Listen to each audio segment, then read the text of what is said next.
The Philadelphia 76ers just finished trading James Harden to the Los Angeles Clippers, and we're here to break all things down and find out what it means for the New York Knicks. All that and much more on the Knicks Digest. What's up, guys? It's your boy Dariel. But before we move on to today's videos, I want to remind you guys that 80% of you guys watching this video and watching the other Knicks Digest videos are not subscribed to the channel. You guys gotta subscribe to the channel if you guys want to see the Knicks Digest channel blow up.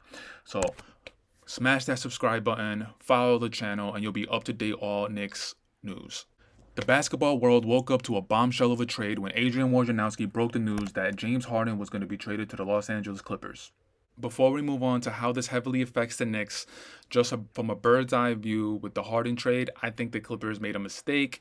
Me personally, I've never really been a big fan of James Harden. As far as the trade itself, the Clippers get James Harden, PJ Tucker, and Filip Petrusev. And in return, the 76ers get Robert Covington, Nick Batum, Kenyon Martin Jr., Marcus Morris, and a bunch of picks.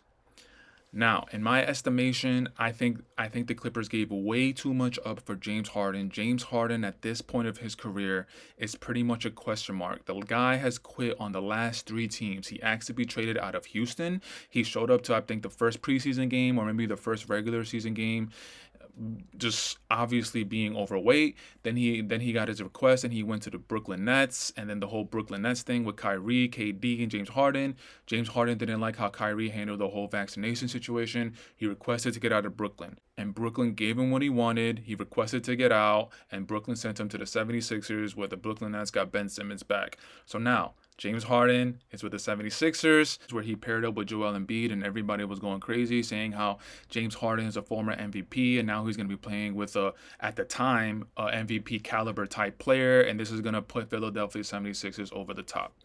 Now, again, me, always from a bird's eye view, since I'm a Knicks fan, I'm always keeping my eye out on the Eastern Conference and the rest of the teams and what they're doing.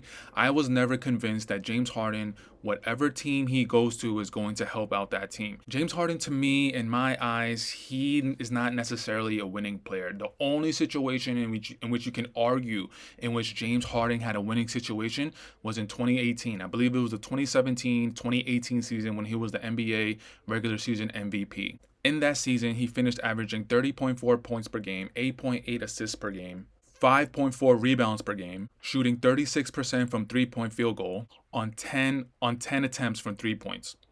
Now, that situation with Mike D'Antoni, that offense 100% revolved around James Harden. And what was the offense? Give the ball to James Harden, let him dribble 30 times to do a little crossover into a step back 3. And what ended up happening that season? They went to the Western Conference Finals, where they met up with the Golden State Warriors. They went to Game 7. And what happened to James Harden? He was a no-show. And I believe the whole team, I think they missed like 13 straight three-pointers or maybe even more. And James Harden was nowhere to be found. I can give you other examples as well. When Houston was going up against the Clippers, then the Clippers was up 3-1. The Clippers were playing in Houston, and they were up 3-1, and James Harden was sent to the bench, and then all of a sudden, the Houston Rockets started making a comeback. And it wasn't because of James Harden. James Harden was on the bench with a towel on his head. You got Corey Brewer, and you had Josh Smith raining threes, which brought the team back. And then eventually, they won that game, bringing it to 3-2, and then Houston Rockets, they just rolled the momentum, and they were able to win in a 7-game series against the Clippers. This is what I'm saying. James Harden, when you need him to come through in the clutch as the main player, he's never come up big. But this is not a James Harden channel. This is a Knicks Digest channel. So what we're going to do is we're going to talk about how this James Harden trade affects the New York Knicks. And if we take a look here at the standings of the Eastern Conference, the New York Knicks are in 12th place. Now, mind you, it's only been 3 games out of an 82-game season, and you can see here where the Philadelphia 76ers are 2-1. Going into this season, a lot of people had the Boston Celtics and the Milwaukee Bucks as the creme de la creme of the Eastern Conference. They had them as the 1-2 of the Eastern Conference, and then everybody else fell below the wayside. You have the New York Knicks, you had the Philadelphia 76ers, you had the Miami Heat, you had all those teams kind of jumbled in the same tier.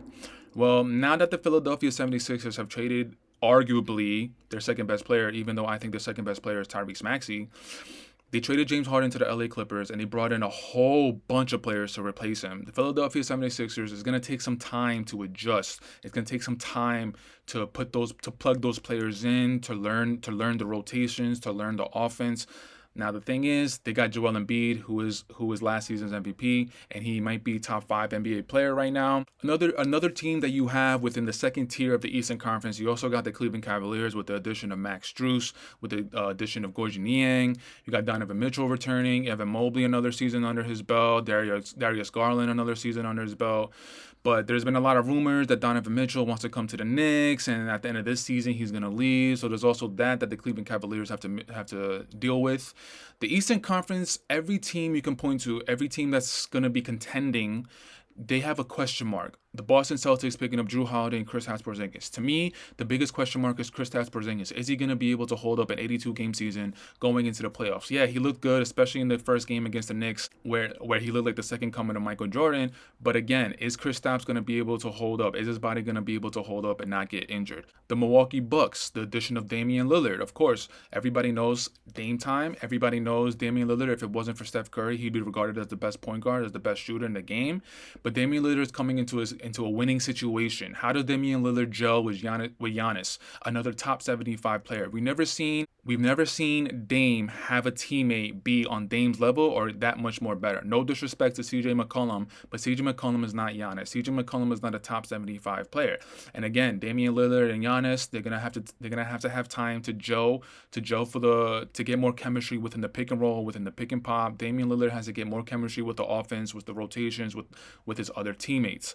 Every team in the Eastern Conference has a question mark. The Knicks are returning a majority of their players. They only signed Dante DiVincenzo in the offseason. You got Brunson, you got Barrett, you got Grimes, and Grimes just extended his contract. You got Randall returning from an injured ankle. He got surgery in the offseason. It's only 3 games into the season. We all know that.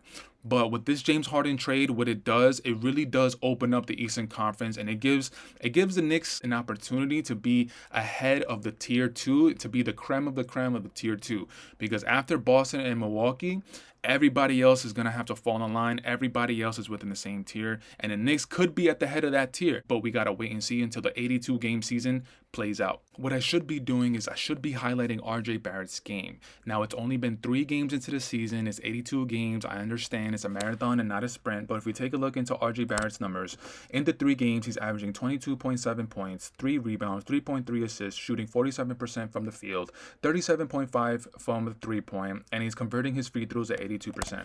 Now, what I'm trying to say is that if RJ Barrett is going to keep playing at this level, hopefully it's sustainable. James Harden is out of the East. Philadelphia 76ers, they need more time to gel. They need more time to figure out the offense. RJ Barrett could be making that leap that all Knicks fans have been wanting and dying to see. It should be noted that RJ Barrett, it looks like he's being a little bit more aggressive with his game. It looks like he's taking the ball into the rim a little bit more, which I love. I don't like him depending on his 3-pointer. Even though it looks like he has improved on it, I don't like him depending on his jump shot.